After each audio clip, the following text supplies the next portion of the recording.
So 21 days 21 ऑथर्समध्ये परत एकदा तुमचं स्वागत आहे.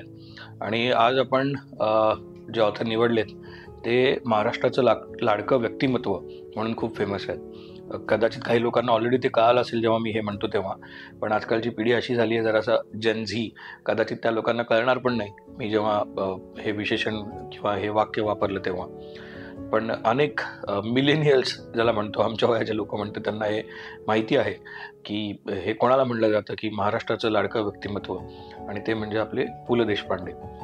तर आता त्यांच्याबद्दल काय बोलायचं, म्हणजे इतकं त्यांनी लिहून ठेवलेलं आहे, त्यांचं लिखाण आहे. पण मला थोडंसं हटके त्यांच्याबद्दल सांगावंसं वाटतं की त्यांचं विनोदी लेखन आहे.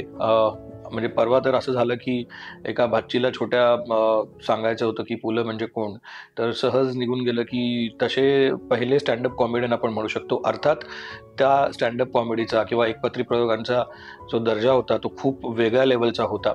मी बरा वाईट असं म्हणणार नाही, पण ते खूपच वेगळ्या पद्धतीचं होतं. ते तुम्ही पाहावं नक्की असं मी सांगेन. त्यामुळे यूट्यूबवर त्यांचे ते व्हिडिओ आहेत ते पहा. पण मी आज जे ऑथर आणि एक वेगळे ऑथर म्हणून जे सांगावं म्हणतोय, तर त्यांनी बरंचसं ललित लेखन केलेलं आहे. त्यांची भाषणं खूपशी आपल्याला आता छापील पुस्तकांमध्ये मिळतात. तर त्यांचा जो एक म्हणजे जे आपण म्हणू शकतो की वैचारिक मुद्दे मांडण्याची जी लकब आहे, जी पद्धत आहे, ती आजकालच्या या सगळ्या सोशल मीडियाच्या जमान्यामध्ये खूप उलट गरजेची आहे. एक ध्रुवतारा म्हणून आपण त्या सगळ्याच शैलीला पाहू शकतो की कसं त्यांनी मत मांडलेलं आहे, कशा पद्धतीनं ते अभ्यासपूर्ण सगळं वाचन करून मग त्याच्यावर मत प्रदर्शन केलेलं आहे, आणि त्या पर्टिक्युलर ऑडियन्ससमोर त्यांनी ते मत प्रदर्शन केलेलं आहे.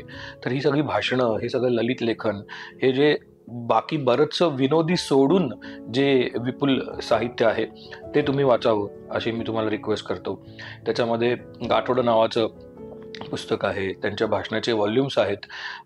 लोक हो, यार हो असे नावं असलेले पुस्तकं आहेत, ज्याच्यामध्ये बरंचसं हे भाषणांबद्दलच्या गोष्टी आहेत. रेडिओवरची त्यांची काही मुलाखती आहेत बड्या बड्या दिग्गज लोकांसमोरच्या सोबतच्या, तर त्या तुम्ही वाचायला हव्यात असं मला वाटतं.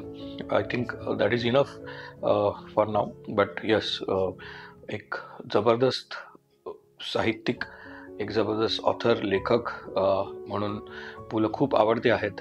अर्थात त्यांचं विनोदी लेखन आहेच, पण हे सगळं ही मी जे आत्ता बोलतोय ते नक्की आवर्जून वाचा.